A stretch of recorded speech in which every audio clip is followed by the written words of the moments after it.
Bonjour vous autres, j'espère que ça va bien aujourd'hui.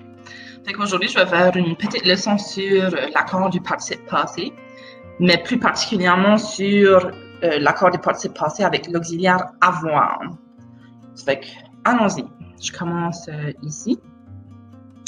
Alors, le participe passé est un verbe à l'infinitif passé qui suit son auxiliaire, soit avoir ou être, ou qui est seul.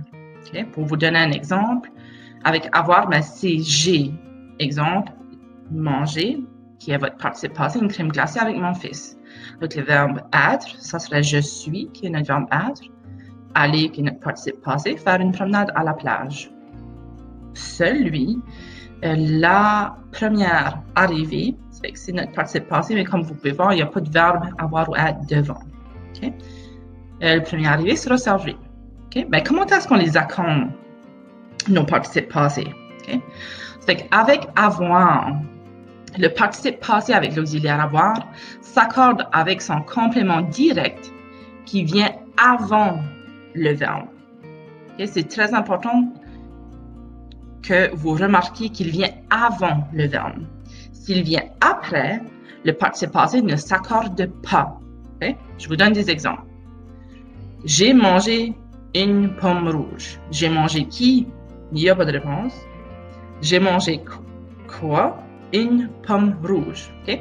C'est parce que la pomme rouge vient après, on ne l'accorde pas. Ça reste juste comme ça. Okay? Après ça, la pomme rouge que j'ai mangée était sucrée. J'ai mangé qui? Il n'y a pas de réponse. J'ai mangé quoi? C'est le que. Mais le que, lui, remplace la pomme rouge. Okay? Mais parce que le que et la pomme rouge viennent avant, je vais mettre un E parce que c'est au féminin. Okay? Si ça avait été au pluriel, j'aurais mis un S. Allons-y. Troisième exemple. Les pommes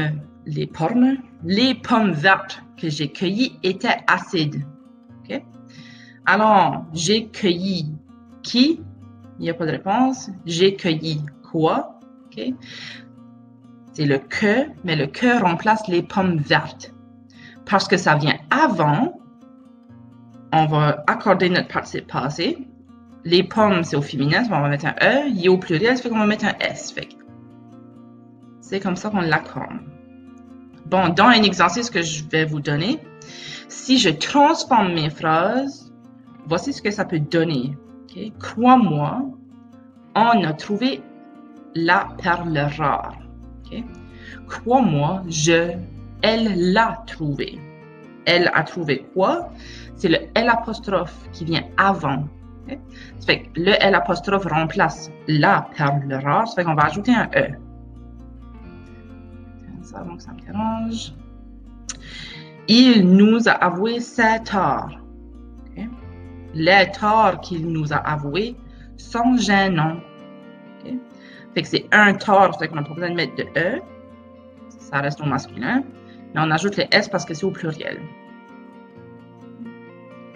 Le journaliste a harcelé la ministre de questions insignifiantes. Okay? Si on transforme notre phrase, le journaliste l'a harcelé de questions insignifiantes. A harcelé qui? C'est le L apostrophe, mais le L apostrophe, lui, remplace la ministre. Et parce que c'est au féminin, on va l'ajouter un E. La gardienne a entassé le jouet préféré des enfants dans la penderie. En français plus courant, la penderie, c'était dans la garde-robe. La gardienne l'a tassé dans la penderie. Okay. A tassé quoi?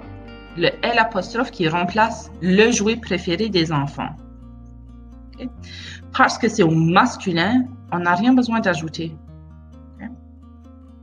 Alors, ça vous donne une variété d'exemples.